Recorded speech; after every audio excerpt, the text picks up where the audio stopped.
Okay mga bossing, magandang araw ulit sa inyo. Siyempre, meron tayo ulit paboritong customer na L300 dito. Okay, ang ginagawa natin sa L3 natin mga bossing, kinausap na natin yung ating kliyente, ilagay na niya kung saan yung pinakamagandang setup ng aircon. Hindi naman pinakamaganda kasi may mas magaganda pa mga bossing, no? Pero sa ating mga ginagawa at sa experience natin, yun yung mga na ikakabit natin na mas maaasahan natin mga boss dito sa ating L300. Ano yun? Yung ating compressor, ito yung original niya mga bossing. Oh. 2017 mga bossing hanggang 19 ata o 18. Same nung ganito. Tapos yung mas modelo na, ganito pa rin pero multi-groove na yung kanyang pulley. Hindi na siya B-type. Okay, so ang ginawa natin dito sa ating L300 na to, kinonvert na natin ng denso. At, saan na ba yun? Kinakabit na pala nila mga boss. Okay, ito na yung ating pinakabit. 17C na denso mga bossing. O yan. Tapos syempre yung adjuster pulley, pinalitan na natin yan dahil ang adjustment niya nandoon sa likod yung pinakang nut o yung bolt na pwede mong luwagan para mag-adjust ka pababa pataas, no? Pinapalitan na natin yan. O 17 na yung mga bossing. Tapos kagaya na sinasabi ko, hindi naman porke nagpalit ka ng compressor, hindi ka magsasabay ng condenser. Nilagyan na natin din siya ng pinakamalaki nating condenser with pan na high speed na pan mga bossing, no? O tatapat natin to sa 17C. Dalawa yan mga bossing ngayon, oh. Yan na yung setup na ginagawa natin dito sa L300. Kung meron lang din naman pang gastos ng konti, no? Kung merong nakalaan kayong pondo para sa ganyan, pinakamaganda kung ganito na ang gawin natin. Yun nga lang pag minsan mga bossing talagang hindi natin nagagawa ng tama dahil nga kinakapos naman tayo sa budget syempre. So may mga hangganan din naman kasi yung ating budget lang muna kung ano yung mauuna at kung ano yung kailangan gawin. Pero kung talagang gusto nyo wag na munang magpabalik-balik sa paggawaan, isa yan sa mga pwede natin gawin dito sa L300 natin, no? Kasi kabisado natin yung L300 dahil nga meron din tayong L300. Ayun, nakatambay sa labas. O kaya yun ang ginagawa natin dito sa ating customer ngayon. At syempre, tagig galing to. Shoutout kay Boss Fredo. Fredo Buena Vista. Ayun, no? Shoutout kay Boss. Nandito sila kasama yung Lalay ko. Ayun. O shoutout sa kanila mga bossing, nandito sila. So mamaya, titingnan natin kung ano makukuha natin doon sa ating sinasabing magandang setup ng ating aircon system sa mga FB type natin na L300, no? Pero napatunayan na natin yung mga bossing dahil meron tayong isang upload na ginawa na talaga namang nakakuha tayo ng 10 degrees Celsius sa tanghaling tapat, nakaparada lang ng mga ilang oras. Pati yung ating low side, high side, napakaganda nung nakuha nating reading, no? Kaya mamaya, tingnan natin kung ganun din ba yung makukuha nating reading. Kasi ang naiwan na lang dito mga bossing, dalawang evaporator, pipe na mga papunta sa likod, yung iba niyan, papalitan na rin namin. Magmula sa pressure switch, dryer, valve, pinapalitan na natin yan dito, no? O yun lang mga bossing, abangan natin kung ano makukuha nating reading at lamig dito sa ating L300. Okay? Okay mga boss, naikabit na natin yung ating mga piyesa doon sa ating L3. Naglo-load na tayo ng Freon.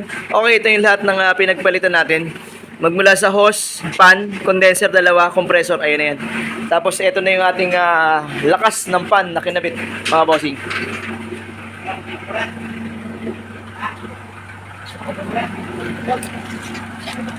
Ayan o. Uy!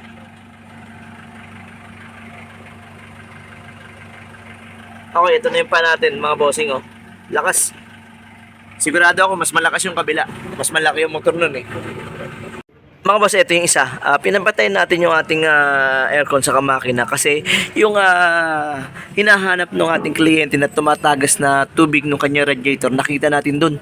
So malakas ang butas niya o malakas yung tagas niya nasa hose ng ating papuntang makina. At ang isang masama dun mga bossing, yung alternator tinatamaan niya. O kaya papaasikaso muna natin to para mawala yung kanyang ganong problema. Sa banda ba ron? Ay, sa kabila. Ayun na, mga bossing, oh. Yung may kalawang na yan, yun na yun, yung tumatagas na yun. Kasi ang history nito, sabi nila nagbabawas ng tubig. Nagpalit na sila ng radiator cap, pero nagbabawas pa rin. Pero yan pala, yan, oh. Dito, kumahan. Dito po sa kabila. Itong kabilang side. Nandito sa ilalim nitong power steering mo. Dito. Ayan, oh. O papa-check muna natin, mapasilyuhan muna natin yan para makita natin kung tatagas pa siya ulit. Ayun. Okay, nag-start na tayo mga bossing. Okay na yung coolant niya. Nangyari, pinalitan lang natin ng hose clamp, no? Ayun na yung pan natin, no?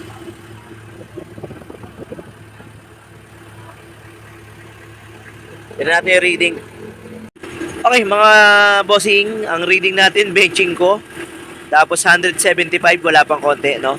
O, napakalamig nung ating high side. Eh, syempre, lalakas ng mga pan, eh, oh. Ayos. O, titingnan natin yung lamig. O, hanggang saan.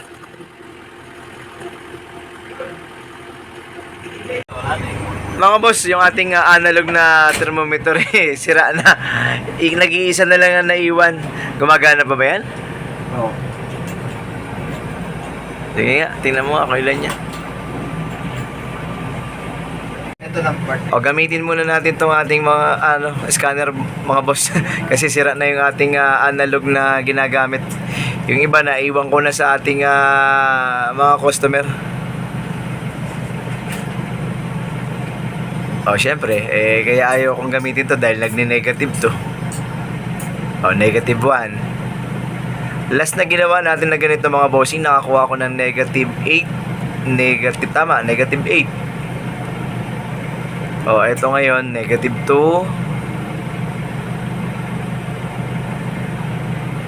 Negative 3.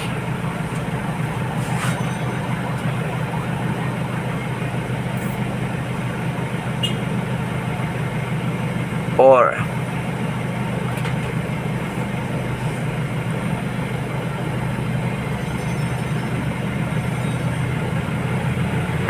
galaw pa.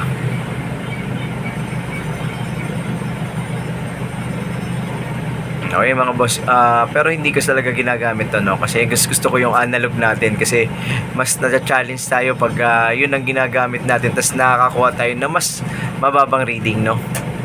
Oh, hindi sila parehas kasi kung dito nagne-negative na dun sa isa natin siguro mga nasa ano pa lang to G's 11 diyan lang yung naglalaro.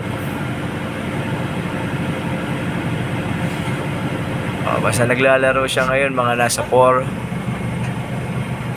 Boss, baka may leader ng jacket ha? Okay, so yun ang nakuha lamig. Syempre, kailangan maobserbahan pa to. Dahil syempre, ang magpapatatuan na to, ay syempre, yung gumagamit na ads sila bossing na yun, syempre. Yan, mga boss pa-update kami kung ano yung mapapakiramdaman nyo.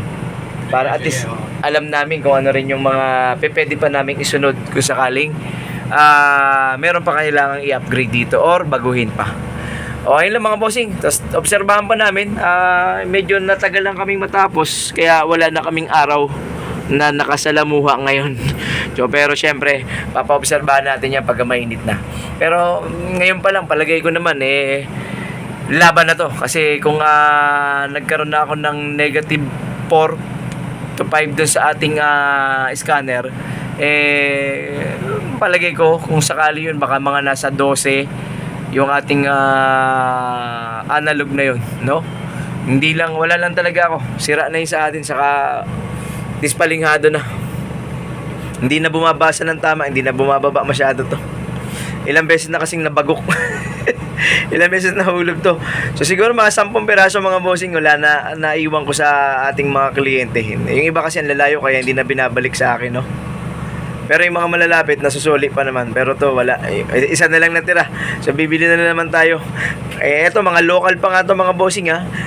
Lalo na kung bibili ako ng original. Tas, maiiwan ko lang din na mawawala. Yari. O, mag-observe lang kami mga bossing. Tapos, tingnan natin kung ano pa yung makikita namin. Papatasting pa namin yung tumutulo doon sa kanyang hose na nakita natin na coolant niya. Okay? Automatic.